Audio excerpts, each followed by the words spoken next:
नमस्कार दोस्तों, स्वागत है आपका हमारे channel target for IAS and MPSC with के। आज है 5 मार्च 2022 और हम लोग डिस्कस करने वाले हैं आज का मध्य प्रदेश का करंट अफेयर। काफ़ी कुछ इंपॉर्टेंट होने वाला है आज के मध्य प्रदेश के करंट अफेयर में, जैसे कि दोस्तों एशियन जो फेसिंग चैंपियनशिप में रजत पदक किसके द्वारा जीता गया है। यह मध्य प्रदेश की खिलाड़ी हैं जिनके द्वारा यह रजत पदक जीता गया है और यहाँ पर हम देखेंगे कि यह कौन है, इनका नाम क्या है और यह जो प्रतियोगिता है मुख्य रूप से यह कहां पर हो रही थी जहां पर इनके द्वारा यह रजत पदक प्राप्त किया गया है। इसके साथ ही साथ एक और इंपॉर्टेंट फैक्ट निकलकर सामने आ रहा है। स्वयं मुख्यमंत्री शिवराज सिंह चौहान जी द्वारा एक योजना के अंतर्गत मध्य प्रदेश में गांवों की संख्या को ट्वीट किया है। जी हाँ दोस्तों, this is very very important और this is latest data, so we should remember this.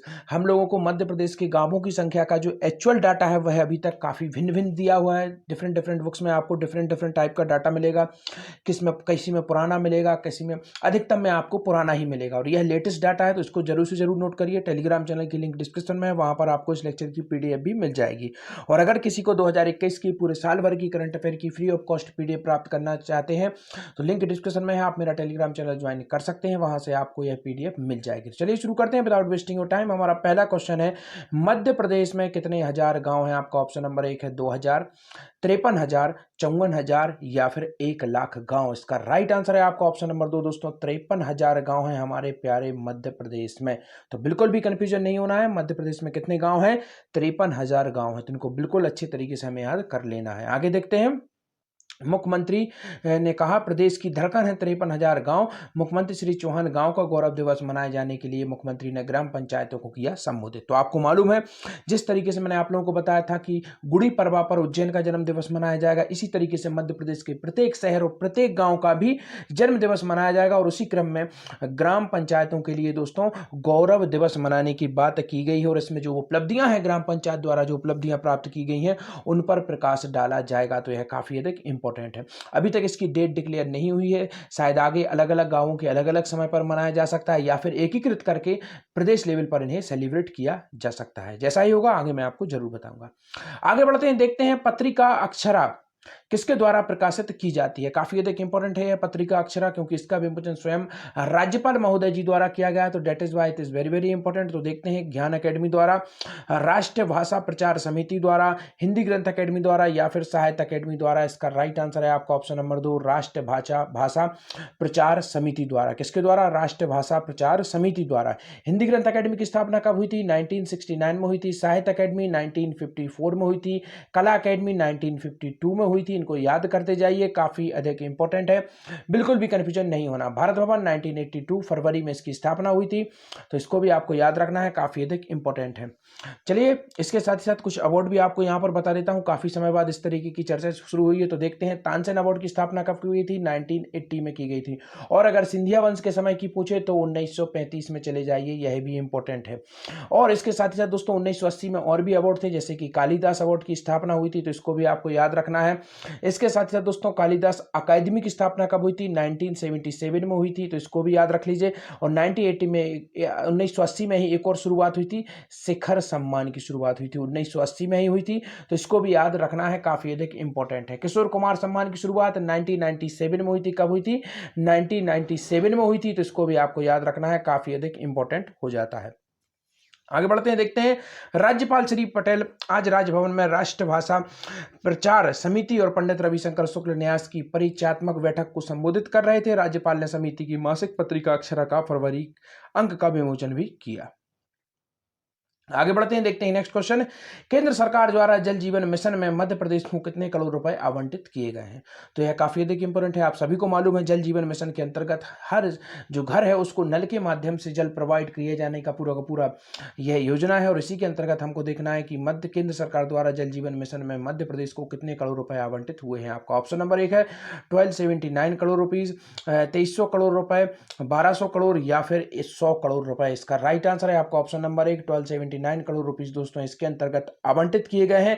किस योजना के अंतर्गत, जल जीवन मिशन के अंतर्गत। इसको आपको याद रखना है, काफी अच्छे तरीके से इसको याद रखना है। दोस्तों जल की बात हुई है, जल का सबसे बड़ा स्रोत क्या होती है, नदियां होती हैं और मध्य प्रदेश को नदियों का मायका कहा जाता है। मध्य प्रदेश की सबसे बड़ी नदी कौन सी है, नर्मदा नदी है। सभी को मालूम है, नर्मदा बचाओ आंदोलन की शुरुआत कब हुई थी, 1985 में हुई थी।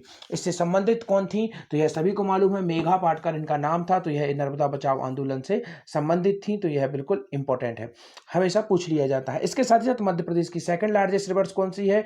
965 किलोमीटर है, चंबल नदी सेकंड लार्जेस्ट रिवर है, तो इसको भी याद रखना है आपको।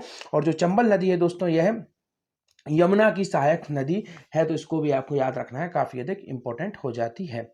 इसके साथ ही साथ हम लोग आगे बढ़ते हैं, देखते हैं नेक्स्ट क्वेश्चन की ओर। केंद्र सरकार द्वारा जल जीवन मिशन में 1279 करोड़ रुपए आवंटित किए गए हैं। मुख्यमंत्री श्री चौहान ने, प्रधानमंत्री श्री मोदी और केंद्रीय जल शक्ति मंत्री कौन है? शेखावत जी। और प्रथम बार दोस्तों यह मंत्रालय बनाया गया है। इसी तरीके का केंद्र में प्रथम बार सहकारिता मंत्रालय भी बनाया गया है, और उसके प्रथम मंत्री कौन है? माननीय अमित शाह जी हैं, जो कि भारत के गृह मंत्री भी हैं, तो इसको आपको याद रखना है। मध्य प्रदेश के गृह मंत्री कौन है? नरोत्तम मिश्रा हैं, और साथ ही साथ वह संसदीय कार्य मंत्री हैं, और इसी के साथ साथ जेल मंत्री भी वही है, तो इसको आपको याद रखना है, बिल्कुल इंपॉर्टेंट है। आगे बढ़ते हैं, देखते हैं एशियन फेंसिंग चैंपियनशिप में रजत पदक किसके द्वारा जीता गया? काफी अधिक इंपॉर्टेंट है। आपका ऑप्शन नंबर 1 है प्रज्ञा सिंह, प्रवीण सिंह, मानसी या फिर राधिका बापट। इसका राइट आंसर है आपका ऑप्शन नंबर 1 प्रज्ञा सिंह द्वारा दोस्तों जो एशिया फेंसिंग चैंपियनशिप है, इसमें रजत पदक हासिल किया गया है, काफी अधिक इंपॉर्टेंट है। आगे बढ़ते हैं, देखते हैं एशियन फेंसिंग चैंपियनशिप में चमकी मध्य प्रदेश की प्रज्ञा की तलवार, ईपी इवेंट में जीता है इनके द्वारा रजत पदक। मध्य प्रदेश राज्य फेंसिंग अकादमी की तलवारबाज हैं ये, और इन्होंने ताशकंद में दोस्तों उज्बेकिस्तान में 24 फरवरी से 3 मार्च तक खेली गई एशियन फेंसिंग चैंपियनशिप में रजत पदक हासिल किया है। प्रज्ञा सिंह ने यह सफलता फेंसिंग के ईपी इवेंट में हासिल की है। उन्होंने फाइनल में उज्बेकिस्तान की खिलाड़ी के साथ खेलते हुए 45 से 36 के स्कोर पर रजत पदक हासिल किया है। और प्रज्ञा सिंह अकेडमी के मुख्य प्रशिक्षक श्री भूपेंद्र सिंह के मार्गदर्शन में फेंसिंग खेल की बारीकियां सीख रही थी। हाल ही में प्रज्ञा सीनियर ग्राफी 2022 में भारतीय टीम का हिस्सा भी रही हैं। और यह जो अकेडमी है यह कहां पर है? यह दोस्तों आपके भोपाल में है। भोपाल में काफी सारी अकेडमियां हैं, जो कि मैं हमेशा की तरह बताता हूं, आज फिर दोबारा से आपको रिवाइज करा दूंगा। आप लोग, कई लोग बताते हैं सर बार बार क्यों बताते हैं? मैं बार बार इसलिए बताता हूं, जितनी बार आपको बताऊंगा उतनी बार में आपको याद हो जाएगा। इतनी बार मैं आपको बता चुका हूं, बहुत ही कम लोग होंगे जिनको अभी तक याद हुआ होगा, तो जितनी बार बार हम आपको बताएंगे you can easily remember that. तो चलिए शुरुआत करते हैं 2007। जितनी भी अकेडमियां हैं शुरू से आप लोगों को बताना कर देता हूं, जैसे कि वाटर स्पोर्ट, अब तक तो आपको याद भी हो गई होंगी काफ़ी सारी वाटर स्पोर्ट। इसके बाद मार्शल आर्ट कराटे एकेडमी, इसके बाद घुड़सवार एकेडमी, और यह सब एकेडमी शूटिंग एकेडमी, तो यह सभी की सभी भोपाल में। इसके बाद 2008 होशंगाबाद में आपकी स्विमिंग एकेडमी है, तो इसको आपको याद रखना है।